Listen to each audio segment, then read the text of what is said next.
Xin kính chào quý khán thính giả của Sài Gòn TV 55.3.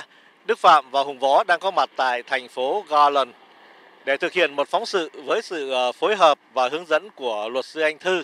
Thưa quý vị, phóng sự ngày hôm nay sẽ đề cập đến những thông tin, những luật lệ và cho chúng ta hiểu biết được những gì mà người cư dân phải làm cũng như những quyền lợi được hưởng. Và hôm nay chúng tôi xin giới thiệu với quý vị Luat Su Anh Thu sẽ phỏng vấn một số các cái viên chức của thành phố về những cái vấn đề rất là thiết thực liên quan đến cộng đồng người Việt Nam chúng ta. Thưa Luat Su Anh Thu, xin Luat Su Anh Thu có một vài lời với khán thính giả của Sài Gòn TV. Vâng, xin kính chào quý khán thính giả của đài Sài Gòn TV 55.3. Thưa quý vị, thành phố Garland là một thành phố đang phát triển rất là mạnh và rất là nhiều người dân ở đây là người Việt Nam. Vì lý do đó mà Thư đã request nói chuyện với những viên chức của thành phố Garland để tìm hiểu những cái tin tức về luật pháp, về những cái quy định của thành phố này để giúp đem những cái tin tức hy vọng là hữu ích đến cộng đồng người Việt Nam chúng ta. Xin quý vị cùng tôi đi vào trong để cùng phỏng vấn các vị quan chức này. Xin cảm ơn quý vị. Thank you very much for meeting with us today, and I'm so glad we are able to exchange some information, and hopefully we will help to build a better city of Garland.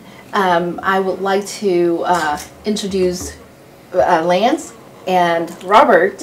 If you could please tell us a little bit about yourself so that we can ask the questions accordingly. Okay. My name is Lance Polster with the City of Garland Code Compliance Department. Work with the Housing Standards Division. Been with the City of Garland for a little over 6 years now.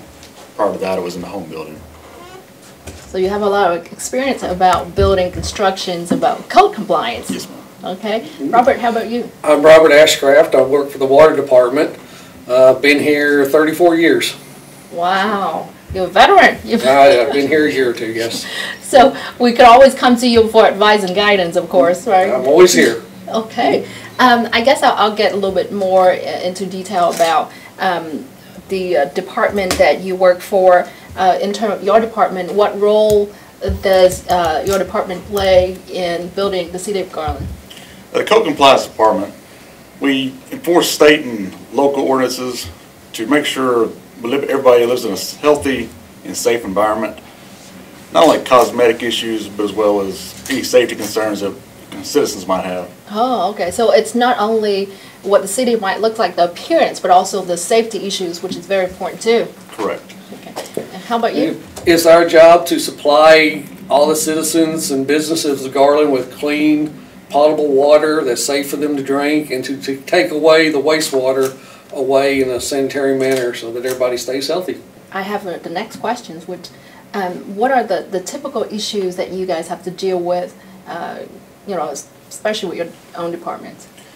Typically on a day-to-day basis, our department, the main things we're looking for would be high grass violations, anything above 12 inches, improperly stored materials outside of houses, as well as improper vehicles parked on the street more than 48 hours, and housing issues that people haven't been maintaining the houses, or they have sewage backups in front of the houses, variety of issues like that.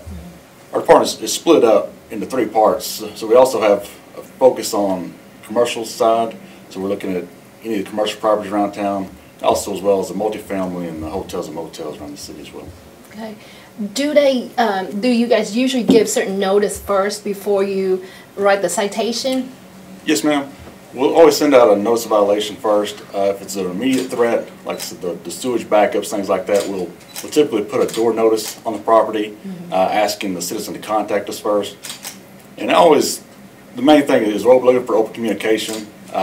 If there's ever a question about what we've sent, we have our phone numbers there. We welcome questions and to better explain. I think what you are saying is even with the violation, people will get notice, will be put on notice on what's wrong, and then like you were saying, to have the opportunity to establish a line of communication and find out what's going on, or maybe how they can fix it too, correct? Correct. That's the most important thing. We'd rather have people ask questions of us instead of having us to actually do the enforcement. It's much more preferable both sides if there's voluntary compliance, where the homeowner takes action on their own part without us having to get involved. How big is your department? How many staff or people going out actually writing citation? I said our business is split up. We have roughly 16, About 15 half of that. on the neighborhood standard side.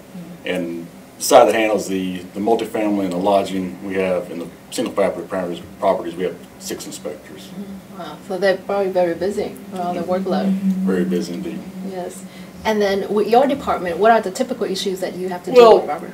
We deal with all the leaks, you know, fire hydrants that get hit, water meters that leak, water mains that break, the sewer lines that stop up. We handle all the repair and maintenance work on all the water and the sewer lines.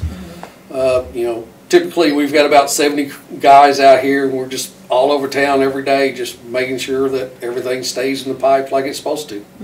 So. The water rate, is it something that gets increased every year? Is it something that you're working on? We purchase our water from North Texas Municipal Water District, and right now they are doing a lot of capital improvements, so they are raising our rates quite a bit every year. So basically we're having to pass along to our users. We're not raising rates, we're mostly just passing it on. So it's just part of the contract that the city had Yes. with the suppliers, so Yes. and it wasn't something that the city Yes. at its own No. Our costs are holding steady, but our water rates are going up, so we're having to pass that on through. Right. And what are the goals or projects that you guys are working on?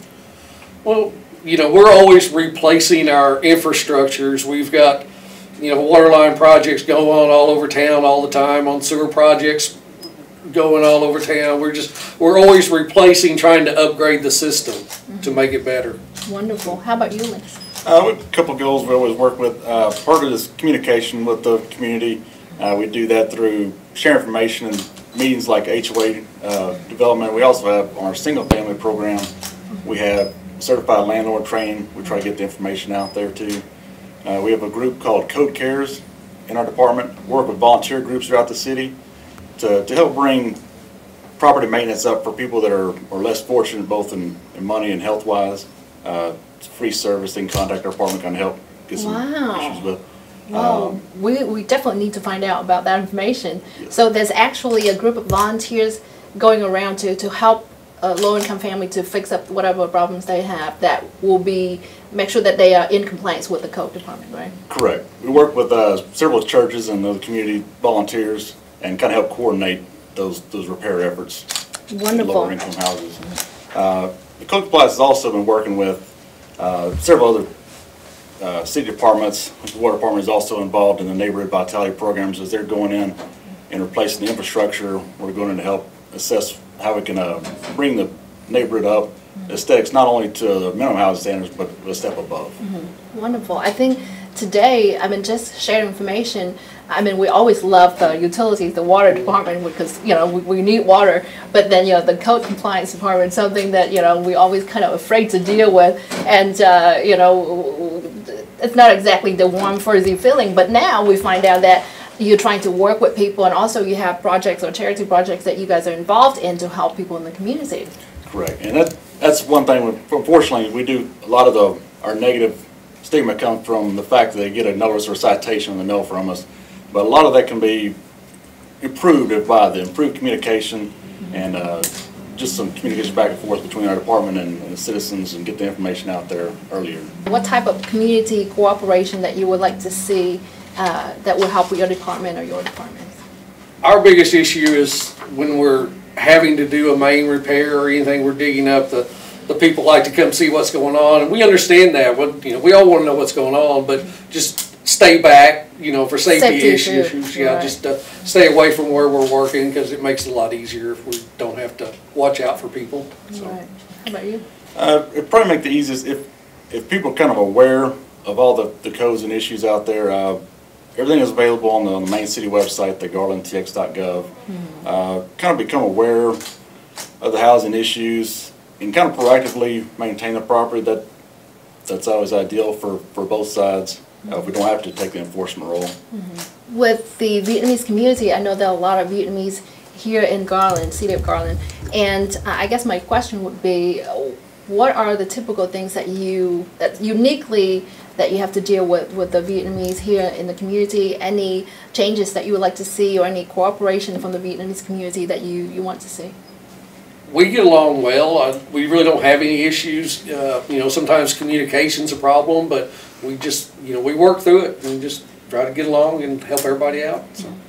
Same here would be communication seems to be our biggest issue. Yeah. Like I said, if anyone receives a notice from us, we welcome the call back, try to get the information to you. I think we kind of come across maybe as scared being an enforcement arm, but we want the open communication. I think would help a lot. Lance, with your department, you have some Vietnamese speaking staff too, right? We do, and that should help tremendously with breaking out the communication barrier. Yes, yes. So if they have any questions, they can call your department and ask to speak to somebody who speaks Vietnamese. Correct. Okay. Any other comments that you would like to add? Overall, we'd love to see kind of the Vietnamese community kind of maybe become more involved in the city government side. There's plenty of zoning and planning and just all kinds of positions they can help volunteer for. Mm-hmm. that help get kind of bridge the gap a little bit between the two. Also, as you become more involved with the HOA communities, we try to branch out and talk to HOAs all the time. And I think if we had more representation at those meetings, we'd be able to kind of meet in the middle a little easier. I agree with you. How about you, Robert? No, not really. I think we do good, but our only issue would be sometimes people come up here to pay their water bill and we don't handle money here, so we have to send them somewhere else. If they look on Google for where to pay their bill, they send them here, but we don't. We have to send them somewhere else. So that's the main thing to know. We don't take any money, don't have anything to do with your water bill here. Oh, so, that's a good piece of information. Yeah, you need to go to the Duckworth building at 217 North 5th Street. Okay, we'll make sure we mark that so that everybody will have that information. Yeah. Thank you very much for meeting with us and providing very useful information and giving us a chance to get to know all of you guys. Thank you. Thank you. And xin kính chào quý vị. Anh Hùng Phạm là nhân viên của cái Code Compliance Department, right? Và anh Hùng nói tiếng Việt rất là rành và anh cũng rất là có cái nỗ lực để giúp cộng đồng người Việt Nam mình ở thành phố Garland này. Thưa quý vị, có một điều mà anh Hùng nêu ra mà Thư thấy rất là hữu ích. Xin anh Hùng chia sẻ với khán thính giả của đài được không anh? Tại vì khu của Hùng có cái Health Department nữa. Mà Health Department đã làm cho tất cả nhà hàng trong thành phố Garland. Phần nhiều mấy cái inspector tới họ khám và họ nói mà nhân viên không hiểu nhưng mà không có muốn kiểm tra cho rõ, cứ nói yes thì nó nghĩ là mình hiểu rồi, nhưng mà lần sau nó trở lại nó khám là vẫn mẫu phạm, thì lúc đó nó không có cách nào hết, nó chỉ phạt thôi cho nên nếu mà những người mà nó gửi giấy về hay là nó nói notice về mà không hiểu thì cứ có quyền hỏi nó, mày muốn tao làm sao, cứ hỏi cho nó kỹ cho nó rõ. Mà đặc biệt thí dụ ngay lúc đó họ không thể nói tiếng Anh được, họ để hỏi rõ được thì họ có thể liên lạc với cái department, liên lạc là department của anh. Anh Hùng, cái số phone mà họ liên lạc với anh là số mấy? 972 485 6400. Cái đó là của Code, còn cái Health Department là khác, tại vì cái chi nhánh đó là chi nhánh nó có 3 chi nhánh như thằng Nhan sẽ nói, là cho 3 chi nhánh là một cái là Health, một cái là Code, một cái là rental. Đúng rồi, cho 3 cái nó khác nhau, cho nên số đó có thể nói cho Hùng được thì Hùng có thể giải thích rõ hơn. Thì không phải là thấy cái giấy phạt hoặc là giấy warning là quý vị là không cần phải cuốn lên ngay, nhưng mà quý vị phải tìm hiểu kỹ để hiểu rõ vấn đề. Thì anh Hùng đây làm cho CD và anh Hùng có những cái tin tức và cũng như là có cái khả năng ngôn ngữ tiếng Việt để giải thích cho quý vị cặn kẽ để quý vị có thể sửa những cái vấn đề đó trước khi bị phạt. Dạ vâng, tại vì cái thời gian nếu mà ví dụ như bây giờ cái phạt đó nó nặng quá hay là nó mắc quá thì có thể nói với nó được, ví dụ như bây giờ họ sẽ cần thời gian thêm hay là mình cho cái thời gian nào để ta kiếm tiền ta mua hay là ta sửa vân vân vậy đó, thì nó có thể làm với quý vị được, chứ đừng có nói nó làm mà quay lại là không làm là nó phạt. Tự bên nó nghĩ là mình coi thường nó, giống như mình đã hiểu rõ ràng rồi mà mình lại không có chấp hành. Đúng vậy, không có chấp hành hay không làm tới. Tại vì lúc đó là mình có kẹt cái này là chuyện gì nó xảy ra, mình phải giải thích cho nó biết để nó nói nó work với mình. Rồi, cái đó là rất là quan trọng, phải mở cái communication cho nó biết. Cảm ơn anh Hùng đã có buổi nói chuyện hôm nay, và nhờ anh là mọi người trong cộng đồng Việt Nam ở đây đã có dịp tìm hiểu thêm cũng như có những cái tin tức hữu ích để giải quyết những vấn đề liên quan tới luật pháp của thành phố City Garland. Xin kính chào quý vị. Đức Phạm và Hùng Võ tường trình từ Water Utility Department của thành phố Garland. Phóng sự của chúng tôi đến đây là chấm dứt. Xin hẹn gặp lại quý khán thính giả của Sài Gòn TV 55.3 trong phóng sự lần sau. Xin kính chào.